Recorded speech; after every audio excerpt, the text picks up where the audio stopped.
Eu acho que você tocou num ponto que é absoluto. A eficiência sempre tem um peso determinante no resultado. Eu acho que no primeiro tempo, em especial, a gente criou um bom número de boas oportunidades, não fomos eficientes. Eles tiveram uma bola no comecinho do jogo, acho que bateu na trave, e depois essa última bola que faltou a gente ser mais eficiente para parar esse contra-ataque, ou fazer a falta se fosse necessário, ou defender melhor.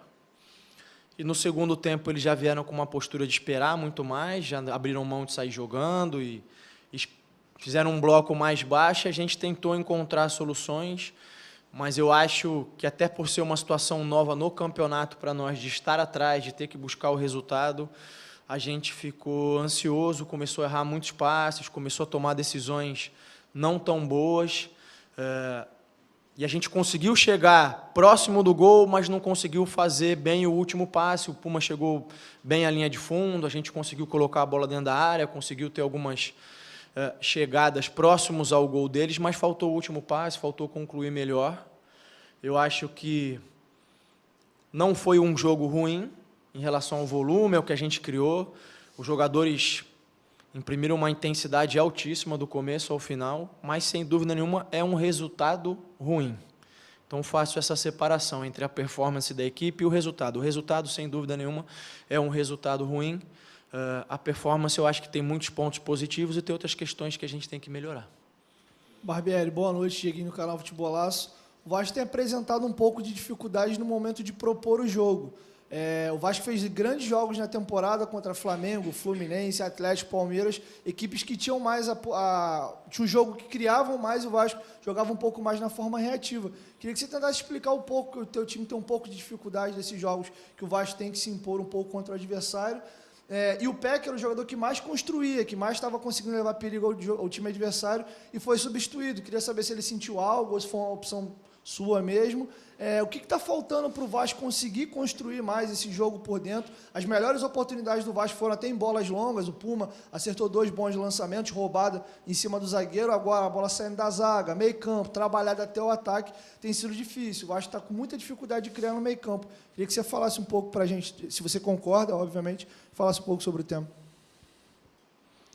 Olha, eu vou começar do final do pé, que ele pediu para sair, disse que estava começando a sentir câimbras já, então ele pediu para sair, concordo, acho que ele estava criando bastante.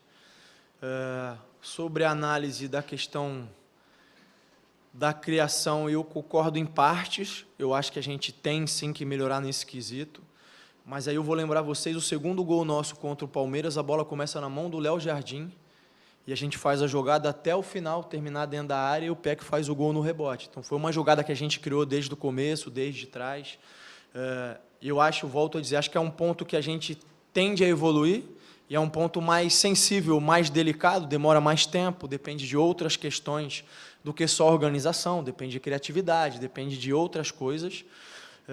Mas volto a dizer, eu acho que mesmo assim, hoje a gente criou um bom número de oportunidades, pelo menos para que o placar fosse outro, né? E aí faltou realmente a gente ser mais eficiente, a gente conseguiu roubar muitas bolas pressionando eles lá na frente, faltou definir melhor, conseguiu explorar esse espaço nas costas da defesa, faltou definir melhor, e eu acho que no segundo tempo, volto a falar, a gente cedeu um pouquinho à ansiedade, quis acelerar demais, acabou cometendo muitos erros, tanto é que no segundo tempo eles tiveram até muito mais situações de contra-ataque, até de perigo, o Léo Jardim fez boas defesas, porque a gente passou a errar bastante por querer acelerar demais. Barbieri, boa noite. Você teve 2 estreias hoje, né, jogadores que fizeram sua primeira partida com a camisa do Vasco. O Juan estava aqui há mais tempo, mas não havia jogado ainda. E o Carabarral chegou agora para formar essa equipe, fazer parte do elenco. Queria que você falasse um pouquinho sobre a entrada desses 2 jogadores e analisasse um pouco essa estreia deles, se foi dentro do que você esperava, e também quais eram as suas principais intenções ao colocar esses 2 atletas ali no segundo tempo. Foram 5 alterações, né, 3 e depois logo mais 2, mas especialmente desses 2, por favor. Bom, boa noite.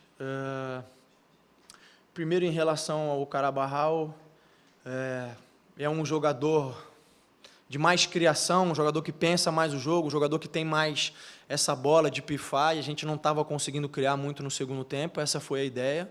No momento que eu achei que o Alex tinha perdido um pouquinho o ritmo, a ideia foi ele entrar no lugar do Alex. Depois a gente passou a ter muito a bola, mas passou a faltar presença na área, por isso a entrada do Juan, e aí eu recuei o Carabarral para que ele iniciasse essa construção desde trás, ficou ele e o Rodrigo. A entrada do Rodrigo tem um pouco a ver com isso, porque como eu tirei 2 volantes, eu precisava ter uma segurança ali para dar liberdade para os outros jogadores. Então, essas trocas foram nesse sentido, dele conseguir criar mais, achar os homens por dentro, ter mais essa última bola.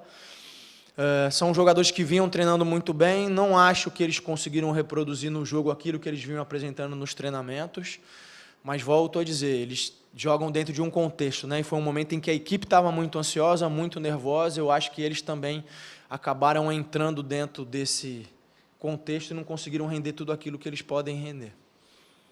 Barbieri, boa noite, Tébaro do Grupo Globo aqui. Hoje você teve uma novidade na escalação, né, nos 11 iniciais ali, o Marlon Gomes começou no lugar do Rodrigo. É a segunda vez que você escala essa trinca de meio campo ali e, enfim, por coincidência ou não, a segunda vez que vocês sofrem uma derrota aqui em São Januário. A primeira, né, só para lembrar, foi contra o ABC na Copa do Brasil. Quero saber o que você esperava ao fazer essa mudança, tirar o Rodrigo e colocar o Marlon Gomes, o que você achou da postura da tua equipe enquanto estava com essa escalação. Só isso, só. Obrigado. Tá bom. Boa noite, Tébaro. Eu queria só fazer um contraponto, se você me permite. O jogo do ABC, para mim, a gente não perdeu, a gente empatou e foi para as penalidades. Então, não foi uma derrota dentro dos 90, né? A ideia era justamente a gente conseguir, por estar jogando em casa, ser uma equipe mais propositiva, criar mais. Toda vez que você opta por um jogador de mais criação, você faz uma escolha. Não tem as duas. Ainda não tenho esse jogador perfeito que marca pra caramba, que morre de tudo e cria também. Então foi uma escolha. Eu alternei bastante durante a semana os dois, o Rodrigo e o Andrei. Chegou até um momento que o Rodrigo teve um entorse. A gente até acreditou que talvez ele não pudesse ter condição de vir para o jogo. E durante os treinamentos o resultado foi bom, o Andrei se entende muito bem com o Marlon, e eu acho que até o gol a gente estava muito bem. Eu acho que eu gostaria de ter um cuidado com essa narrativa de que, coincidentemente, eu entendo, o ponto é verdade, é um fato, mas quando o Rodrigo não está, né, fica essa questão da derrota. Não acho que a gente criou bastante, eu acho que a gente criou situações para fazer o gol, se a gente tivesse feito, talvez a leitura fosse outra. Mas depois o Andrei que acabou tomando um amarelo, e como eu disse, como eu tirei 2 volantes de uma vez, aí sim o Rodrigo era um cara que fazia essa contenção para optar por outros jogadores de criação. Mas a ideia era ganhar mais aproximação no meio, ganhar um pouco mais de chegada à frente. Eu acho que funcionou bem a maior parte do primeiro tempo. No segundo tempo não funcionou, por isso eu optei por trocar.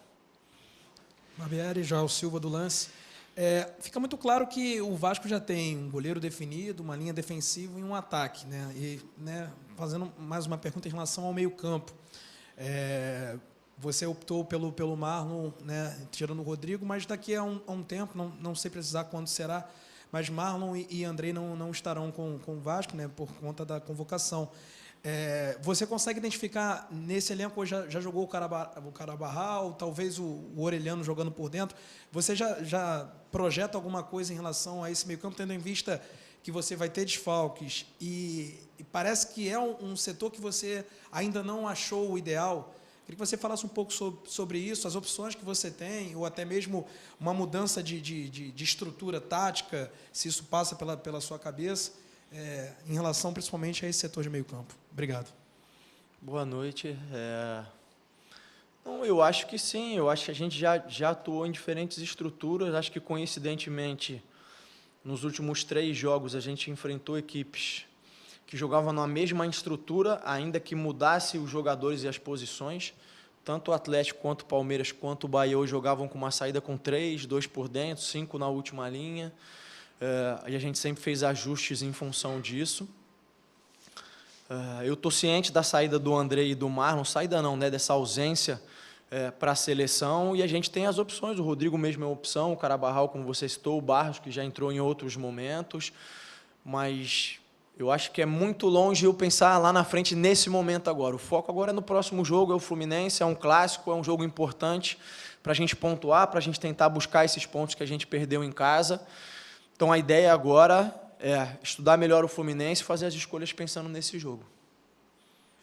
Até em cima do que ele te perguntou, o Wellington Campos, Rádio Tupi, você vai liberar o Andrei e o Marlon já no dia 8, vai segurar um pouquinho mais para liberar para a seleção. Essa é uma. E sobre cartão amarelo, você foi expulso contra o Atlético, hoje você tomou um cartão amarelo, você tem 3 jogadores já pendurados, Andrei, Gabriel Peck e Pedro Raul.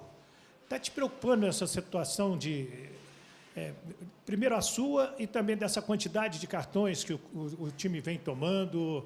Isso é preocupante ou não? O que você fala sobre essa questão? Boa noite, Wellington. Eu acho importante tocar nessa questão. O meu cartão, como foi o cartão do Abel na primeira rodada, foi um recado. Eu sei quem mandou o recado. E hoje também foi uma situação que eu não entendo, porque foi um lance em que eu abri os braços, o Flávio estava de costas, do outro lado do campo. Aí eu pergunto a você, como é que o Flávio, de costas do outro lado do campo, sabe para quem que eu abri os braços? Ou eu não posso abrir meus braços para o meu jogador? Aí um outro ponto a gente vai ganhando do Atlético Mineiro, fora de casa, 7 minutos de acréscimo no primeiro tempo.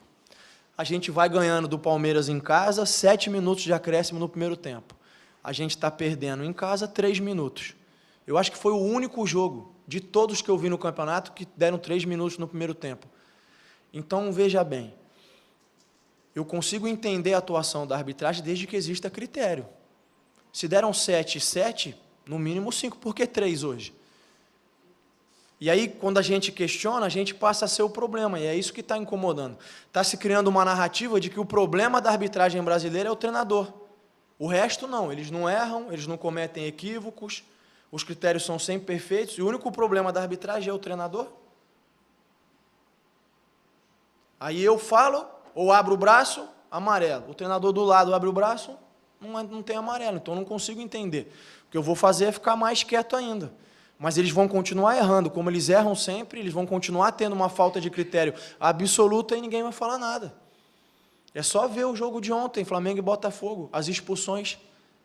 Precisa falar mais alguma coisa? Com o auxílio do VAR. Então, na minha opinião, a do Rafael, que ela deu amarelo, era vermelho, porque ele foi por cima caçola. Eles fazem uma palestra e explicam. Tem que ter contato pleno, tem que ser isso, tem que ser aquilo outro.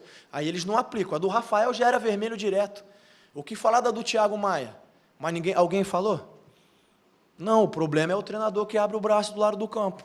Aí sabe o que vai acontecer? O treinador vai ficar quieto e eles vão continuar fazendo o que eles fazem. Enquanto que eles precisam é aprimorar os critérios deles, aprimorar a parte técnica. E se eu me exceder, eu tenho que ser punido. Se qualquer outro treinador se exceder, tem que ser punido. Agora, achar que o problema da arbitragem brasileira é o treinador é um desvio de foco. E está funcionando. Todo mundo só fala do treinador, ninguém fala dos erros que eles cometem lá dentro.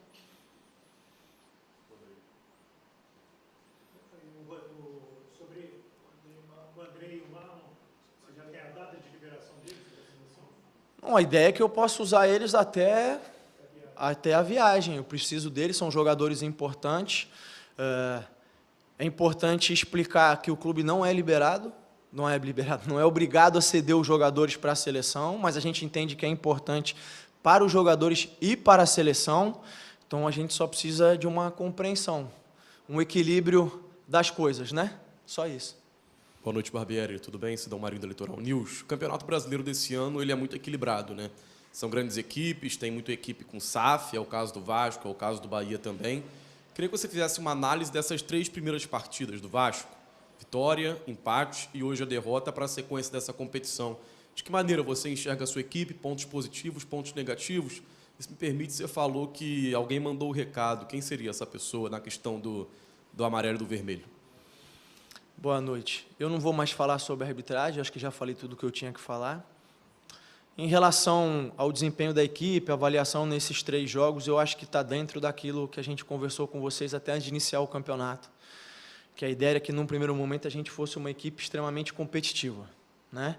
Que a gente procurasse encarar todos os adversários com muita intensidade, com muita agressividade. Eu acho que isso a gente fez nos 3 jogos. Eu acho que a gente conseguiu fazer frente a 2 grandes equipes, conseguiu fazer frente ao adversário de hoje também, volto a repetir.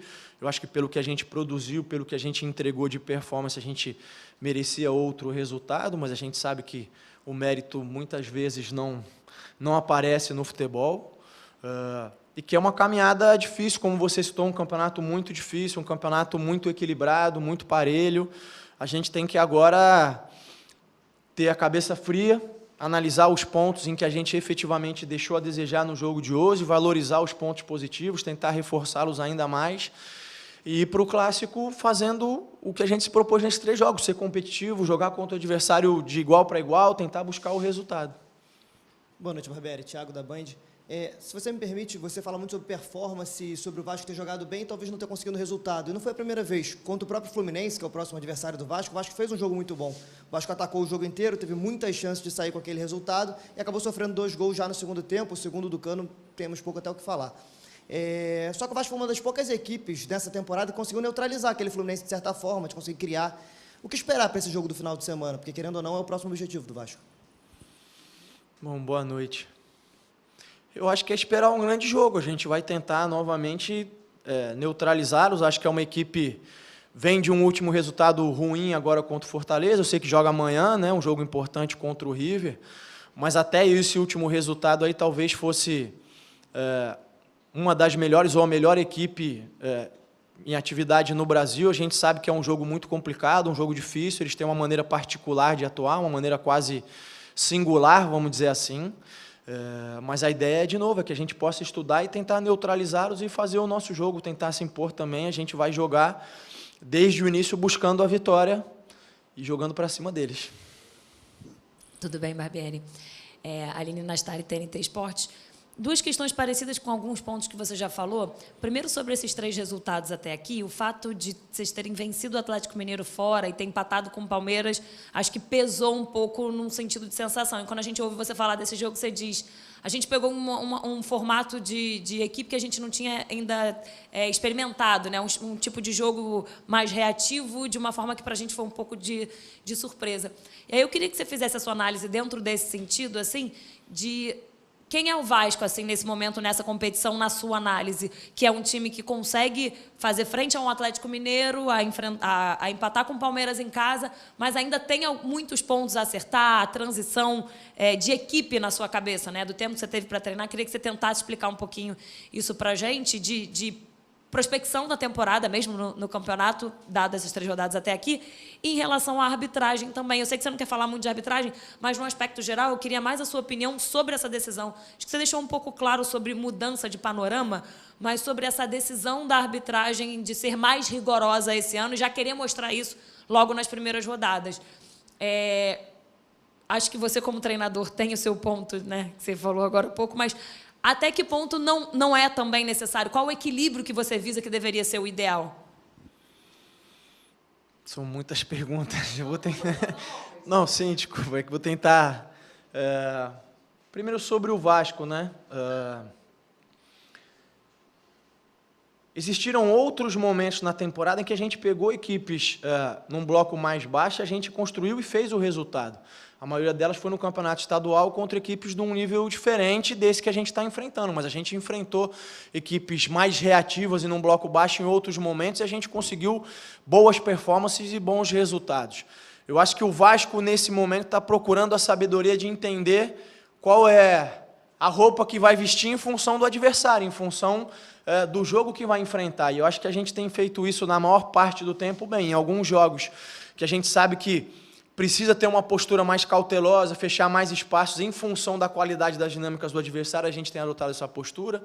Em outros jogos em que a gente entende que vai ter mais espaço e que a gente precisa ser mais propositivo, a gente também tem buscado adotar essa postura.